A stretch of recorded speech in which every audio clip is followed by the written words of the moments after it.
Well, Tyler's new Interstate Commerce Park at I-20 and State Highway 155 has its first tenant.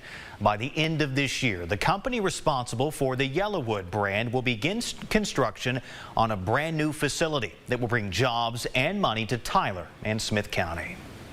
It is my pleasure and my honor to be up here to actually announce Great Southern Wood of Tyler.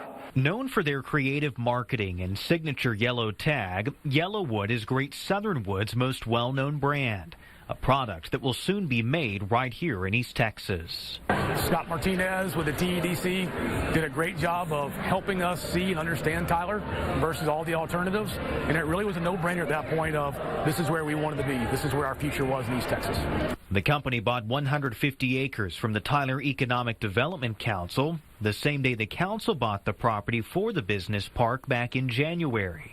The first one is always the hardest when you're developing any new development. Having that anchor company that comes and builds a facility, again, that validates it. The plan is to build a state-of-the-art lumber treatment facility and distribution warehouse, along with a logistics hub serving Texas, Arkansas, and Louisiana. By building this plant, we are in essence building capacity in 3 or 4 different markets, not just here in Tyler. Among the many things that attracted the company, the business park's prime location along I-20 at State Highway 155. Companies like Great Southern Wood, YellaWood can get their products to national markets quicker by being that close to the interstate.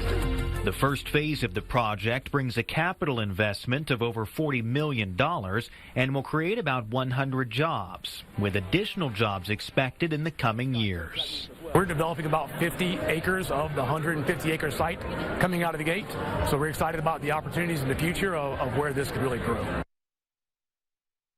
Now, YellaWood's closest plants are located in Glenwood, Arkansas, Mansura, Louisiana, and Columbus, Texas. Construction on that new Tyler plant is set to begin by the end of this year.